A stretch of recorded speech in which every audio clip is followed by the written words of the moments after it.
Hi again, everybody. This is Jerry Serino of From the Median Podcast. Thank you so much, as always, for joining me.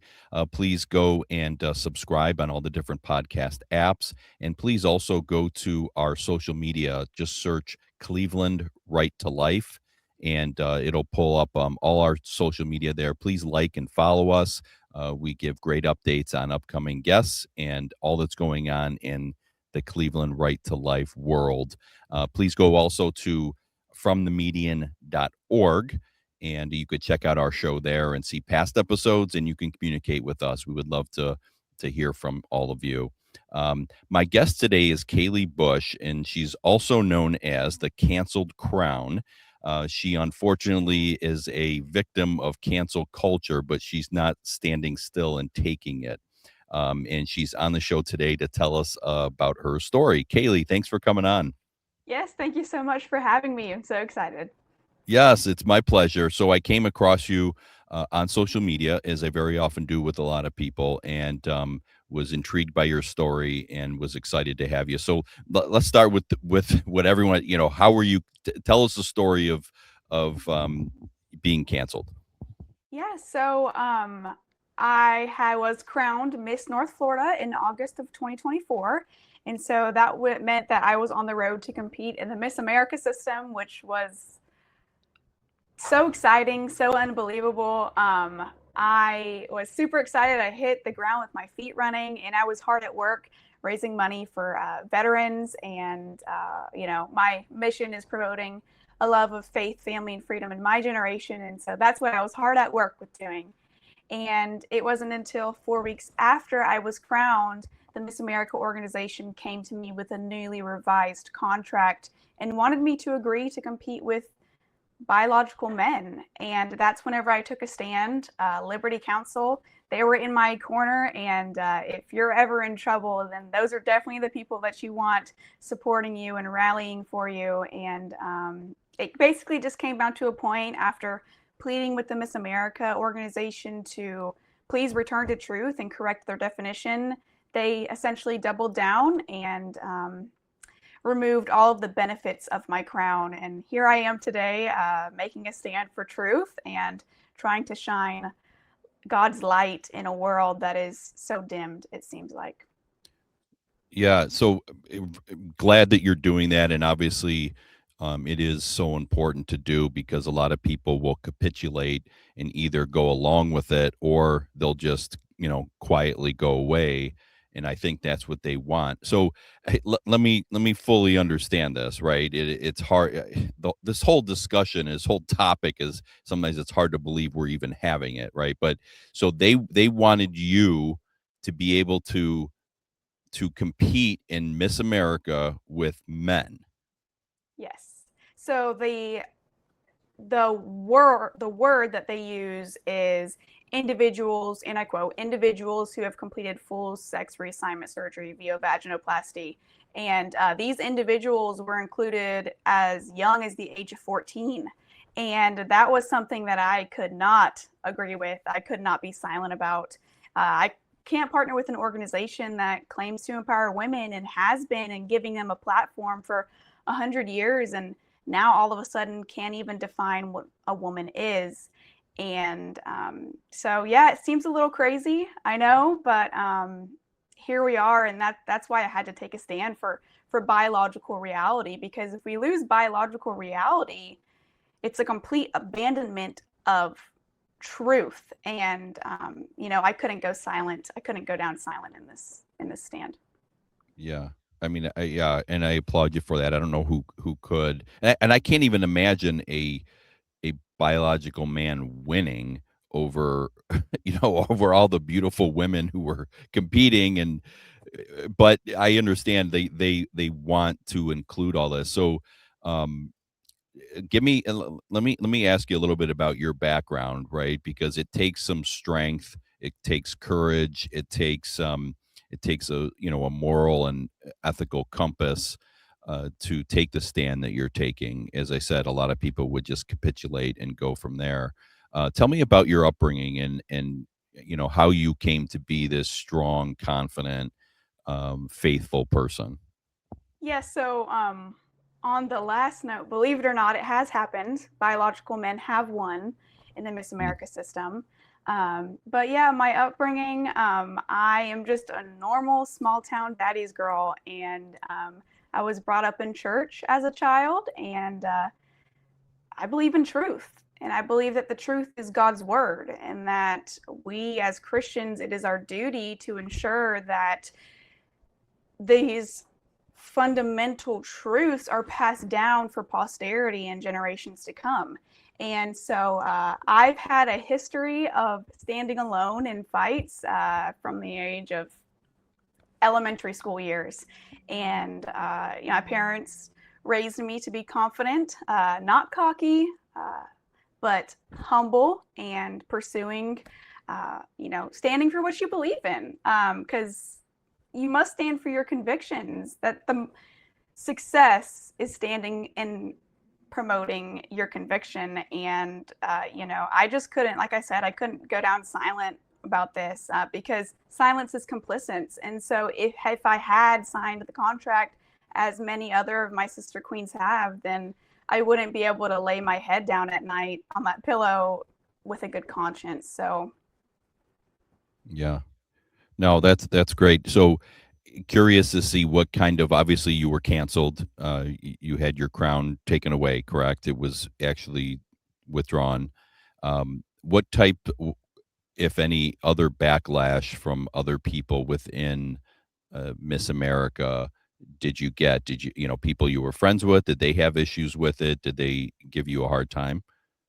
yeah, so I still have the physical souvenir, but the Miss America organization took away all of the representation, all of the possible scholarships, and everything that the crown had represented. Um, and as far as backlash with specifically the Miss America organization, whenever the girls sign the contract, they are agreeing to, this was hidden in the contract, and I would not have known this if Liberty Counsel hadn't have pointed it out. But whenever the girls signed their contract, they were agreeing to not speak about it and not be able to Mm, talk about it afterwards. So I haven't heard anything from the specific girls that are competing in the system. However, I know that the Miss America organization has come out and just denied that any of it happened.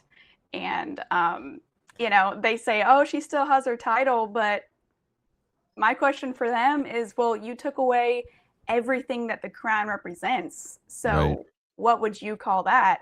And it's really disappointing to see them go down this path, but I haven't lost my voice and I will continue to use it. That's for sure. Yeah. Now, are you still able to compete in other types of pageants? I have slowed down in competing because of the stand, but I will no longer be able to compete in the Miss America organization.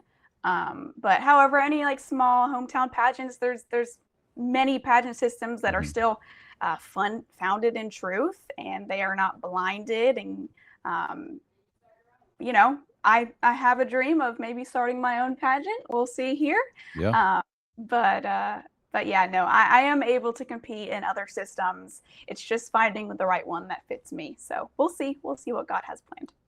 Yeah, absolutely. Now, have you, on the other side, have you gotten, and I presume you have, supporters that have come out and said, "Hey, great job," and obviously Liberty, you've engaged with them and gotten their help. So maybe tell us a little bit about that relationship. Yeah. So the amount of support that I've received for taking this stand is absolutely unbelievable. I just can't even imagine that God would have amplified my voice so loudly. It's hit national news, and I've only gotten support because America agrees. Nobody wants a Miss America. And the truth is that transgender surgeries have a 0% success rate. Why? Because you can't change your gender, and Mhm. America knows that, and they want to get back on track. And so yeah, these these individuals that are having all of these problems mentally, they don't need castrating surgeries where they cut off perfectly healthy body parts that essentially hurt them in the end. They need help. They need love and they need compassion, and not in a sort of way. Something that God opened my eyes to is that we like to twist the definition of love and just kind of put it on the same track as affirmation and affirming someone. Mhm. However, it is not kind to lie, and affirming a lie is not love. You have to, the truth is hurtful, and if love is truth, then we must continue to use that and speak it to these individuals that really just need help. Yeah, very well said. I love how you said that. I think it's important for those that are on the other side, because they always use the whole, hashtag hate, stop the hate, and thinking that you and me and others like us are hate, engaging in hate, and it's not. You're exactly right. It's just the opposite. These poor people need help, and they need love and support and guidance and protection and the like, because there's no question that anyone who's transgender is dealing with something very, very tragic that almost certainly occurred in their lives. Um, it, have you had any experience with with people coming to you and saying, "Hey, I used to live that lifestyle, or I was on that side, and I've changed." There's been a few personal moments that have had with girls and men that are dealing with certain mental problems, and all it takes is a guiding hand. Um, all it takes is just to share a few facts and really say that body parts don't define you. If you believe that you can go and cut off and amputate your perfectly healthy body parts and fashion fake body parts, then how is that affirming what you are craving whenever those current body parts don't define it? Hmm. And I think that it just really takes a sense of logic and really looking at it through the facts, because biological truth is real. Biology is a reality. And I think that I hear so many girls that have taken these surgeries, done these surgeries, and regretted it Hmm. so much afterwards. We can look at Chloe Cole as an example. Trans regret is very real, and it is Hmm. very common in most, if not every single one of these individuals. And that's something that we really need to be made aware of and, whistle blow on. Yeah, absolutely. So I have to imagine then, you being a faithful person, you took a stand on this issue. That there are probably other issues that if you challenged on, if you were asked to say, "Hey, we at Miss America are going to take a stance of being pro-abortion," how would you respond to that? I wouldn't be able to get on board with it. Hmm. Miss America perceives and they put themselves out there as a more conservative pageant. And that's the reason that I had competed in the first place, because I thought that everything they represented, I would be proud to represent. But that is not the truth. But now that I've gotten a peek behind the curtain, I'm trying to whistleblow so that other girls don't have to go through the same thing that I've gone through. And yeah, because yeah, I still to this day on the Miss Florida America website, it says that the requirements to compete are, quote, be a female. And so, like I said, had I known, I would have never competed. And I think not to speak is to speak, in that bold lies require a very bold truth. And essentially, that's why I'm taking a stand. And, like I said, if we lose the truth, then what do we have to hold on to? Yeah. What other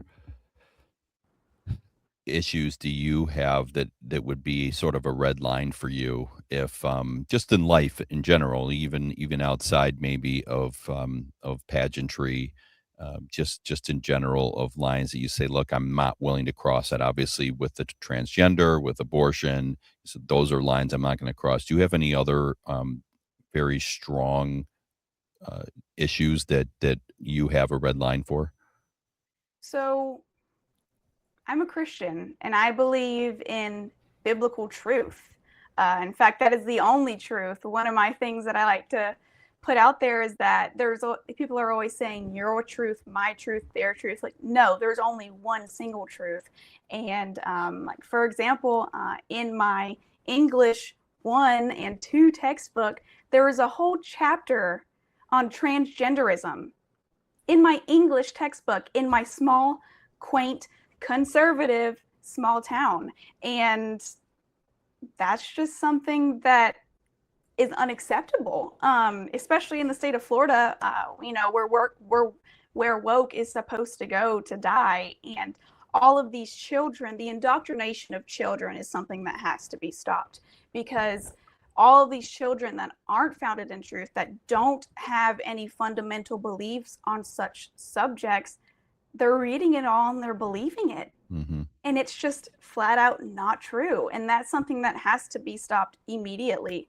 I went homeschooled in 10th grade. I was in public school up until then, and then I went through classical conversations, and that really opened my eyes to see how bad public school or government school is, and how they're taught to just, let's face it, not ask questions and just sit there and take orders. Yeah. And I had to leave public school to go homeschool because I believe that we must always be asking questions and always seeking truth. So Yeah. So that's interesting that so you were homeschooled, and a lot of people will sometimes say, and I remember hearing this when I was younger. I wasn't homeschooled, but I knew people who were, and they'd always say, "Oh, well, homeschool people, they need to be, they don't get the socialization and they don't get that, sort of engagement." And I always would say, look at the few people I knew that were homeschooled, like they're really social, they're really outgoing, and so on. So tell me about your experience with being homeschooled, and who was teaching you, and were you doing it with your siblings, and how did it go? yeah, so there's so many points that I could hit on that, but I'll try to keep it pretty Yeah. straightforward. So whenever you go homeschooled, I went through classical conversations, and so I had another group of students. There was about 12 of us in a class, and we all had peers that we could bounce off of, have conversation with. And I did homeschool with my siblings a little bit.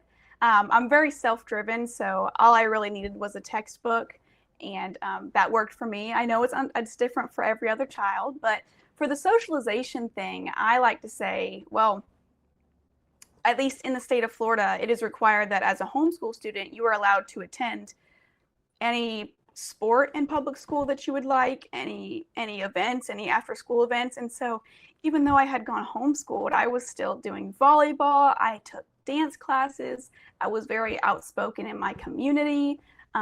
So yeah, no, even though, yeah, you're kind of at home, but so people, I can understand what Hmm. their opinions on, they need the socialization part, but something that opened my eyes was my mom was having a conversation with someone whenever she was contemplating if homeschool was the right choice for her children. And she said, but I don't want my kids to be weird. I don't want them to be different. And her friend looked at her and said, Lauren, that's the whole point. Your Yeah. children are made to stand out. They are made to Yeah. be different because each and every person is made wonderfully in the image of God for their own purpose. And so, yeah, my advice is pull your kids out of public school if you're able to, and give them a real education. Yeah, and we're facing that too in well, we have for a really long time in the area of our universities, college universities. So where are you at? I guess I can't quite tell, your age, and I won't ask you your age. You're obviously young, but what are your plans for the next few years? So right now I am taking college classes at my local community college. As I had talked about a little bit before, those are very not founded in truth, and that's Hmm. rather something that I would not pursue. And so I have dreams of attending Liberty University. Great. Actually, the scholarships that I was going to get for competing in the Miss America system was how I was planning on getting there. And through all of this, whenever we were trying to figure out if this stand was the right thing for me to do, I kind of lost that hope and that dream to attend Liberty University. But I've had a recent awakening, and it's my goal to get off to Liberty University. I'll probably apply to do online classes over the summer and then finish out there. I have dreams of being a constitutional lawyer. So we'll see. Okay. We'll see how that goes. Yeah. Well, you're in good hands and gaining some good experience. If you become a constitutional lawyer, that's fantastic. So, tell me if you could share with everybody listening where people can follow you, and I don't know, are you open to doing speaking engagements to tell your story and talk about this? Absolutely. That is my Yeah. passion, especially if you have young children or people my age that need to be spoken to. I would love to do it. I'm on Facebook and Instagram at the.canceled.crown. Canceled has one L in it. And yeah, if you look at my name, Kayleigh Bush, it should pop up as well. And you can also go to lc.org/crown, and my personal statement and a few words from Matt Staver, along with my bio, is there as well. So, yeah, Can you if say that, Kaylee? Can you say that the website again one more time? yes, lc.org/crown. Crown. Okay. And all of this will be on From the Median website if you want to go there and get Kayleigh's information. Her first name, by the way, is spelled, if you're not watching, if you're listening, is Kayleigh, and of course Bush is her last name. So definitely check her out. I did find her at the.canceled.crown. If you even just put in without the dots, it'll pull it up on the different social media. You could follow Kayleigh, check her out, connect with her. If you are looking for a speaker, I know we have upcoming this week. Um, well, we're recording this on the 10th of March, but later this week we have the Cleveland Right to Life, Bringing America Back to Life conference. And at that conference, we've had Chloe Cole speak, and we've also had Riley Gaines speak. So, sort of two similar sort of people or stories as yours. So these are really important. So if you're interested in Kayleigh speaking or coming to your school or something, obviously as you hear, she's very well spoken and has a great story to tell. Well, Kayleigh, thank you so much for taking time today to talk. I really appreciate you sharing a story, and I'm more appreciative of you being strong and standing up. Well, thank you so much for having me on. This is exactly what I feel like I need to be doing. I like to say that uh, God called and I just picked up the phone. So I'm trying to bring awareness so that other girls don't have to go through this as well. So thank you so much for having me on. Yes, of course. Absolutely. Thank you. Very well said. And thank all of you for listening to this episode of From the Median podcast. Again, please go to fromthemedian.org and check us out there. Until then, we will see you next time.